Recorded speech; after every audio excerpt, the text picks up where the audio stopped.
Hi friends, బాగున్నారా? Welcome to my channel Hariprasad Hariveelu. శుభోదయం మీ అందరికీ. ఈరోజు కుంభలక్ష్మీపురంలో క్రిస్మస్ సంత కాబట్టి కొద్ది కలకలాడుతుంది. ఎందుకంటే ఏజెన్సీలో రకరకాల దుంప జాతులు గిరిజనులు పండించి కొండ మీద వాళ్ళకి తీసుకురావడం జరుగుతుంది. అవన్నీ కూడా ఒకసారి చూద్దాం. ఓన్లీ దుంప జాతులు చూడండి ఒకసారి. ఇదేటమ్మది అమ్మా, అదేటది కర్రతేగలు. ఇది కర్రతేగలు అండి. ఇవి కర్రతేగలు సేమ్ పెండ్లం. ఇది అలాగే సారికంద, కందమూలం అండి. ఇది తెల్లదుంప తీయది అనమాట. ఇది తీగా ఉంటుంది కదండి, ఉడకబెట్టి తింటారు ఇది.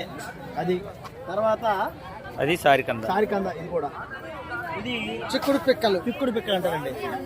ఇవి వీళ్ళు అక్కడ ఎక్కువ విరివిగా పండించి సంతలు తీసుకొస్తుంటారండి.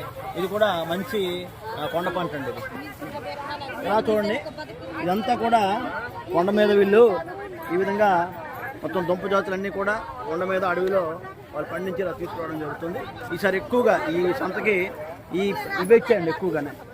ఇదిగోండి, ఇవన్నీ కూడా చూడండి, ఎక్కువగా దుంప జాతులు తీసుకురావడం జరిగింది. ఆర్గానిక్ అంటే 70% ఆర్గానిక్ పద్ధతిలో వీళ్ళు పండించడం జరుగుతుందండి. దీనికి మంచి డిమాండ్ ఉందండి. ముఖ్యంగా సంతకి అన్ని వర్గాల వారు వస్తారు, వచ్చి ఈ విధంగా ఇక్కడ కొనుగోలు చేసుకొని తీసుకెళ్తారు. అలాగే గిరిజన మహిళలు ఎక్కువగా ఇందులో పార్టిసిపేట్ చేయడం జరుగుతుంది. అది గొప్ప విషయం.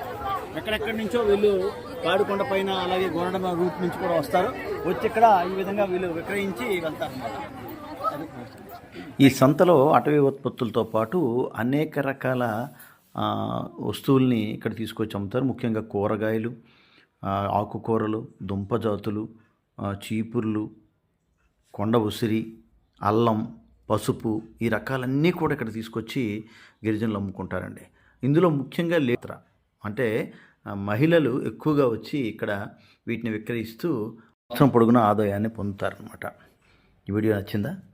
ఇలాంటి ప్రత్యేక వీడియోస్ కోసం మా ఛానల్ సబ్స్క్రైబ్ చేసుకోండి కొత్తవారైతే. అలాగే షేర్ చేయండి, ఒక లైక్ ఇవ్వండి. Thank you.